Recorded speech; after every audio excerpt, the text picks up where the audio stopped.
Portland be the 18th team in Major League Soccer.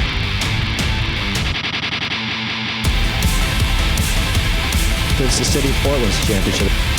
It is great to be home.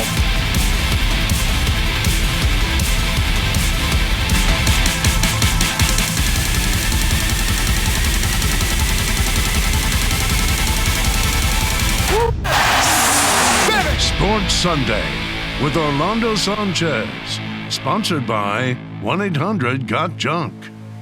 Oh boy, the Powerball jackpot is up to $1 billion. Billion. Think of what you could do with all that money. Oregon Duck fans would definitely be buying tickets to a bowl game, but would it be to the college football playoff? Ooh. Time to start asking that question again. Plus, the Beavers cracked the top 25 for the first time in nearly a decade. Yeah. Art, should Seahawks fans start thinking about playoff tickets? Maybe. Should we take them seriously? Yes. All right, you're going to talk more about that in a minute. How they got it done against the Giants. And did the Blazers already hit the lottery? Shaden Sharp shines, and we've got an update on Damian Lillard's calf injury. What is good, everyone? My name is Orlando, joined by the one and only Art Edwards. How are you doing this evening, man? Man, I'm feeling great. Producer Craig Edwards says you are worth more than $1 billion. Oh, that's nice of him. All right, we're going to have a good show then.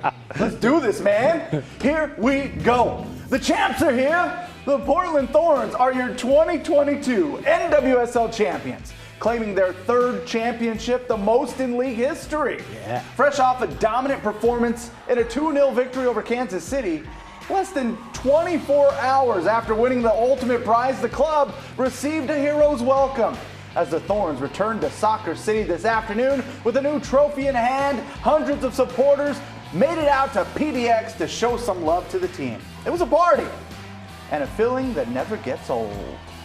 I mean, it's something that is the biggest day of my career so far. I think I really just tried to soak it in as much as I could and enjoy every moment. We've heard you all season. You've been there through us through thick and thin. We appreciate you. And yeah, you guys are the best. All right, let's go back to our nation's capital, Washington, D.C., NWSL Championship. First-year head coach Rian Wilkinson and the Portland Thorns versus the Kansas City Current. And the reigning NWSL MVP sets the tone. Sophia Smith finding the back of the net and giving us the MJ shrug. Yeah. That's right, a meme-worthy moment that went crazy on social media. Smith also named the championship match most valuable player. Just like that, Thorns on top 1-0 in the 5th minute, and they never looked back. An own goal capped the scoring off in the second half. Portland shuts out Kansas City 2-0. The Thorns are your 2022 NWSL champions. Through all the adversity, an investigation of abuse around the league, somehow this team came together and persevered. It was the love of the game that got the players through the tough times.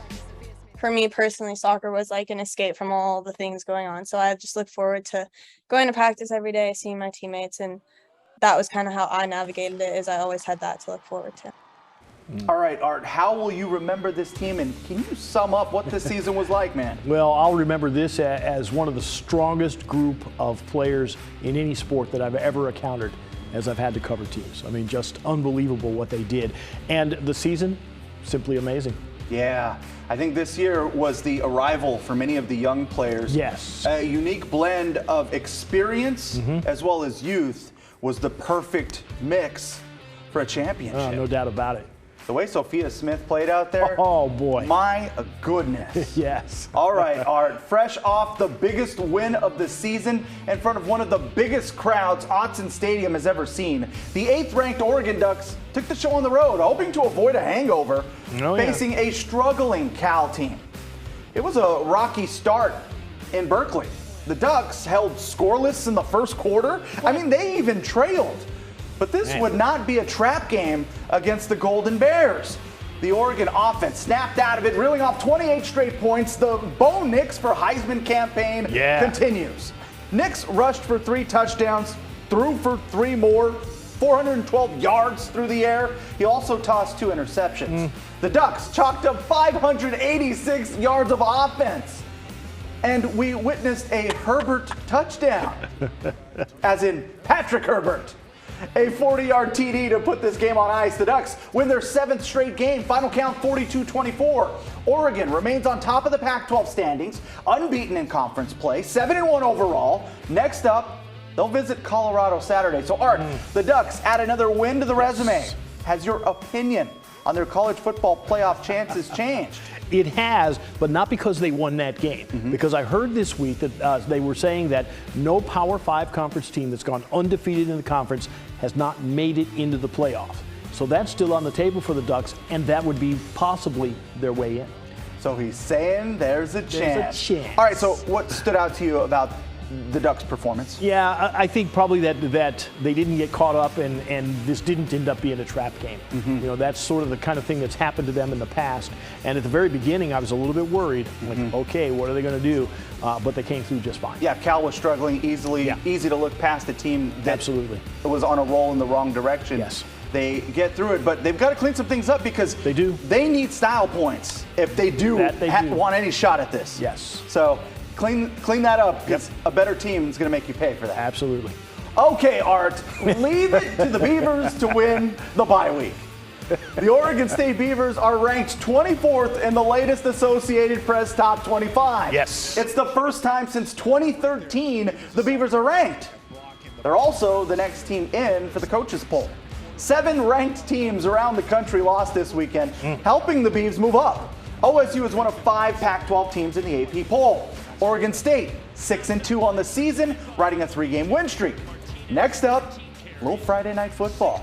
They visit the Washington Huskies on Friday. Kickoff set for 6:30. UW favored by 4.5 points by odds makers. Okay. And they sport the same record as OSU. So, Art, is this a big game? Yes, absolutely. I mean, you know, I don't always know what to make of Washington. At the very beginning, I thought, hey, this is a really, really good team. A couple of not so good losses in there. But yeah, it's huge for them because, you know, they need a quality win. They need an opponent with a big name. I like that, Art. Culbertson, he's doing the job right now. Yes, and it looks like at this point could be the starter heading into UW as well. Yep. All right, time to take a look at other action in the Pac-12 Conference. 5 ranked teams, man. Oh, yeah. Utah played without star quarterback Cameron Rising against Washington State. The Cougs, they kept it close for a while. Former walk-on Bryson Barnes, he threw a touchdown to lead now number 12 Utah to a 21-17 win. All right. Number 9, USC got another great performance from Caleb Williams. He passed for 5 touchdowns and a career-high 411 yards in the Trojans' 45-37 win over Arizona. Wasn't easy, but they held off those Wildcats. Number 12, UCLA rebounded after last week's loss to Oregon. Zach Charbonnet, he ran wild. 198 yards rushing, 3 TDs. He also had 61 yards receiving. Video game numbers. Yes. Bruins get the dub, 38-13. All right, let's talk about Portland State visiting Go Eastern Vikes. Washington. The Vikes, they came out on fire. They were on top 28-0. Quarterback Dante Sacheret, he rushed for 141 yards and 2 touchdowns. Yeah, he's the QB. So he also threw for 200 yards and a TD. Man.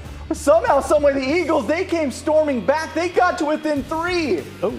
But Portland State holds on for the 38-35 victory, their first road dub of the year. They're now 3-5 overall. All right.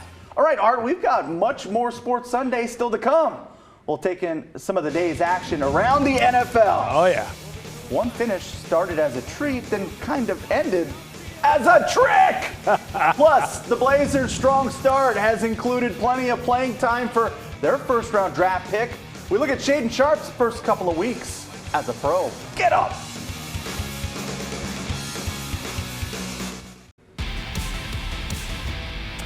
And welcome back. You put this in here? I did. Is that what I think it says? It does. It says, I repeat, the Seattle Seahawks are the best team in the NFC West. They proved it today with a hard-fought win over the surprising New York Giants. Took a while to get the offense going for both teams. Second quarter we go. Geno Smith hits DK Metcalf in the back of the end zone. First points of the game. Solid return after hurting his knee last week. The day got off to a rough start for Seattle's Tyler Lockett. A fumble in the second quarter gave the Giants the ball at the 2-yard line. They scored a TD to tie the game at 7. Third quarter, Lockett with another chance, wide open. Oh, he couldn't haul it in, and Seattle settles for a field goal. Then, in the fourth quarter, oh, we got redemption, right? There we go. Lockett hauls in the 33-yard score. Seattle up 20-13, and they never looked back.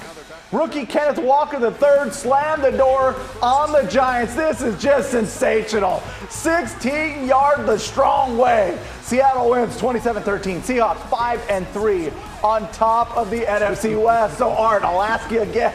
Are you surprised by these Seahawks? Is it time to start taking them seriously? Yep, I'm not surprised by them anymore, and I am taking them seriously. They got game. This is not where we thought this team would be at all. So what has stood out to you about them? I know you've been big on Geno Smith. Well, yeah, Geno Smith's play has been sensational, one of the top quarterbacks statistically in the league. Let that sink in for a minute. And the defense is holding up their end of the bargain lately. Starting to play much better. Man, this is going to be fun to watch. It is. To see if they can sustain this type of success late into the season now. But man, have they surprised a lot of folks out there. Oh, they have. All right, it's time to take our weekly trip around the NFL. Still one undefeated team. A milestone for a coach. And you know we got those crazy finishes for you. Let's start the day. Southern California, come on now! SoFi Stadium. Give me a heart attack up here. A showdown between the Rams and 49ers. The newest 49er had himself a day. Christian McCaffrey runs CMC. He threw a touchdown pass to Brandon Ayuk off the trick play. He also caught a touchdown pass, and he ran for one in the fourth quarter. Niners beat the Rams 31-14. Eighth straight time San Francisco has beaten the Rams in the regular season. Why did I read that? That was your read, Art. We're going to go all the way across the country now to MetLife Stadium. Jets hosting the New England Patriots. You know what? At some point, Bill Belichick is going to appreciate the fact that he reached another coaching milestone with today's win over the Jets. But you know what? All he cared about today was he got a win. Mac Jones went the distance in the Pats' 22-17 win over the Jets. Bill Belichick, he passed George Halas for second place on the career victory list with 325. Don Shula is the man on top with 347 wins. That's a big deal. Oh, yeah. Time to move on. I was ready this time. Lincoln Financial Field in the city of brotherly love. The Eagles hosting the Steelers. You better believe fans in Philly love what's going on with the Eagles. Jalen Hurts, he threw 3 touchdown passes to A.J. Brown in the first half. Finished with 285 yards, 4 TDs overall as the undefeated Philadelphia Eagles race past the Steelers 35-13. Eagles 7-0 for the second time in franchise history. First since 2004 when Donovan McNabb and Terrell Owens led them to a Super Bowl. Ooh. All right, we're going to go south to Mercedes-Benz Stadium in Atlanta for the Falcons and the Panthers. Craziest finish of the day. The Panthers' DJ Moore caught this 62-yard touchdown pass with 12 seconds left in the game. That tied the game at 34. But when you see the end of this play, you see what happens. He got flagged because he took his helmet off during the celebration. Oh, no, you can't do that. No, that turned the extra point into a 48-yard attempt, and Eddie Pinheiro missed it. Marcus Mariota and the Falcons won in overtime. Atlanta on top in the NFC South. You're going to... On top. You said that, right? I did say that. How about that? Marcus Mariota leading the Falcons to the top. Yeah. All right, let's do this. You missed Friday Night Football. You missed overtime to close the regular season in Vancouver. Kelso Highlanders get past the Evergreen Plainsmen to claim the GSHL title and a playoff spot. Evergreen finishes the regular season in a 3-way tie for second place with Mountain View and Prairie. So listen to this. The 3 teams will meet tomorrow night for a tiebreaker game. 3 teams, tiebreaker game. The winner onto the playoffs. We will bring you the first round of the playoffs in Oregon and Southwest Washington Friday night. New this year, 2 separate 6A tournaments. The top 16 teams from the regular season will compete for the state title. The next 16 teams will battle for the new Columbia Cup trophy. Join us Friday night on KGW News at 11.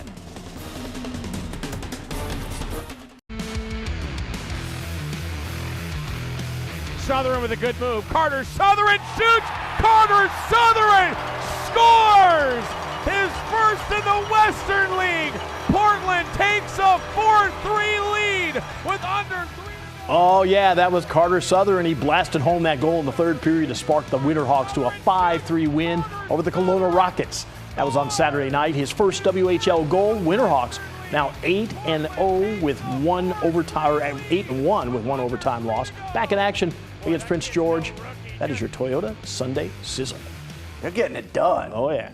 Portland Trail Blazers picked up win number 5 Friday. At 5-1, the Blazers had the best record in the Western Conference. Man. They beat the Rockets 125-111 Friday. Damian Lillard, he didn't play due to a calf injury. We'll talk about that in a minute. Rookie Shaedon Sharpe made his first career start, and dude had a couple of nasty dunks for the highlight reel. Sharpe has played in every game this season. He's averaging about 9 points per game, shooting the ball at a high clip. So, Art, what have you thought of Sharpe so far? Very impressed so far. You know what? I didn't think that we were going to see so much of him, and he's just athletically, he's way off the charts with that. But the rest of his game is keeping up as well. Yeah, I mean, he's eye level on some of these dunks, but I like that Chauncey Billups is saying, all right, we're going to let it rip. We're going to put him out there, and he's gotten full power to do that. He doesn't have to check in with the front office or anything. Chauncey Billups getting him out there, letting it run, and it's paying off right now. This experience is super valuable, and you're seeing it already with Damian Lillard, who strained his right calf in Wednesday's loss to the Heat. An MRI confirms it is a grade 1 strain, so he'll be reevaluated in 1 to 2 weeks. Coach Chauncey Billups said today that Lillard will not be ready to play on Wednesday night when the Blazers host the Grizzlies. The hope is to have him back for the upcoming 6-game road trip. So, Art, what has stood out to you overall about the Blazers' hot start this season? Well, a couple things. One, Dame clearly is back. I mean, he's got the little injury, but clearly back, averaging over 30 points a game. Anthony Simons is dynamite, and they are scrappy and tough. Yeah, I like that you start thinking about all of the different players that you want to name, because they've each had their moments. They're contributing, and Coach Billups has 9 guys out there that are, you never know who's going to step up and step in and make it happen. But great start right now, 5-1, man. Let's see if they can keep it going. All right, the Oregon basketball career of Sedona Prince has come to an end. Prince suffered a torn ligament in her elbow that requires season-ending surgery. She's decided to end her collegiate career and pursue professional basketball. Prince played 50 games for the Ducks in 3 years. We're hoping for a speedy recovery for her. We'll be right back.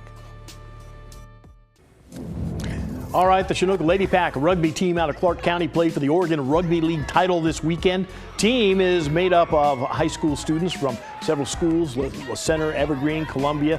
They played in a style that is what they do in the Olympics. They didn't win it, but they've won the state title, that state championship, several times, 4 times since 2017. Oh, you love to hear it. Oh, yeah. You gonna get involved with rugby? Negative. Too tough for me. Too tough. I'm gonna sit back and watch. Spectator sport for me. That's right. Good night, everyone.